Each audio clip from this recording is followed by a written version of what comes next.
Sýnir annað áhugavert tilfelli.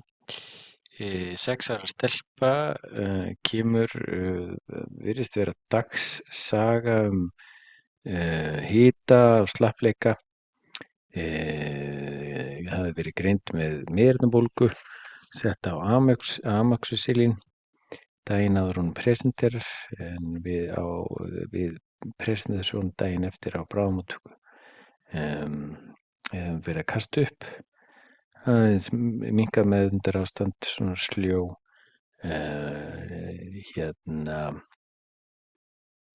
hugsanlega ljósfælinn, kvartað höfuðverk, og í rauninni ekki mastoidít klínik, því við erum að fara þangað, ekki útstand eyra, ekki bjúgur bak við eyrað, en er með ótítis og síðan er það tekið reyndar CT og þetta er reyndar segulóm sem er tekið eiginlega 3 dögum eftir presentasjón. Og sjáum við þarna ekki teljandi massaáhrif. Þetta er T2, engin mikill bjúgur í litla heilanum. Þið sjáið vökvainnihald í þessu hér. Þetta er þá aðlagt mastoid kavitetinu og þetta er þá í rauninni akút mastoidít með litlum áhrifum hérna fyrir utan sem er svona aðeins óvenjulegt, mest áhrif inn að sigmoid sinus. Og talað sigmoid sinus thrombus, ég held að það sé meira kompressjón, ég held að það sé meira epidural abscess þetta hérna, frekar en sigmoid sinus thrombus, þessi síkt thrombus. Ætla að sýna ykkur líka hérna, ætla að sýna ykkur hérna með skuggaefni. Sjáum við hérna uppleiðslu í dúrinu hérna aðlagt. Sjáum við hérna transvers sínusinn og síðan sér maður eiginlega fyllingu í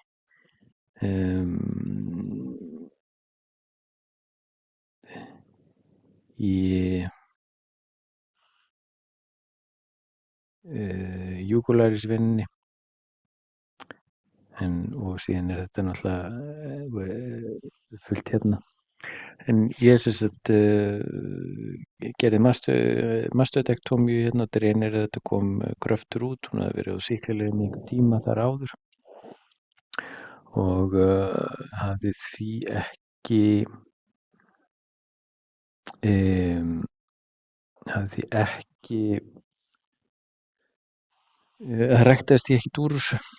Ég setti í eina rör líka þarna megin, og hún hrestist nú við þessa aðgerð, var orðin 2-3 dögum síðan var hún orðin bara nokkurn veginn eins og hún að sér að vera.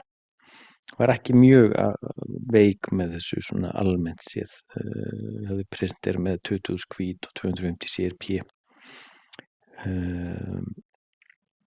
Ætla að sýna ykkur, það hefur verið tekið post-op,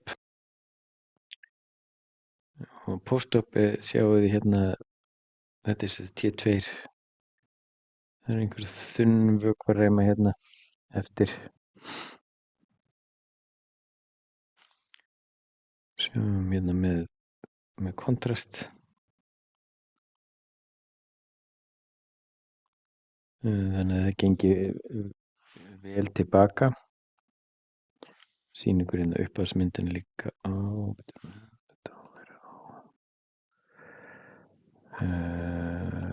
CT-myndina.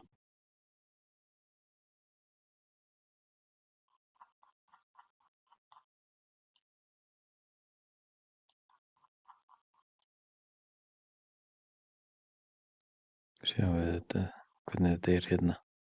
Þetta er rauninni bara heila myndin án kontrast. Sjáum við þetta svæði hér, og það var á þeim grunni sem var tekið síðan CT-ið inni hérna segulómun.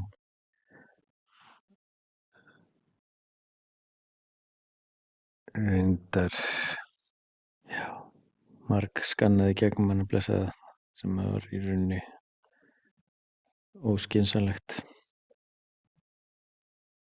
Sjáið sigmoid sínusin hérna, nei, transverse sínusin hérna og hann eiginlega hverfur, heldur samt áfram hérna. Og sko síðan fáum við fyllingu hér í venuna sko, júgularsveina, þannig að það er flæði í þessu, þetta er ekki raunveruleg þrombósa, ég held að þetta sé meira epidural abscess. En áhugavert case, hún er í svakalega fínu standi núna.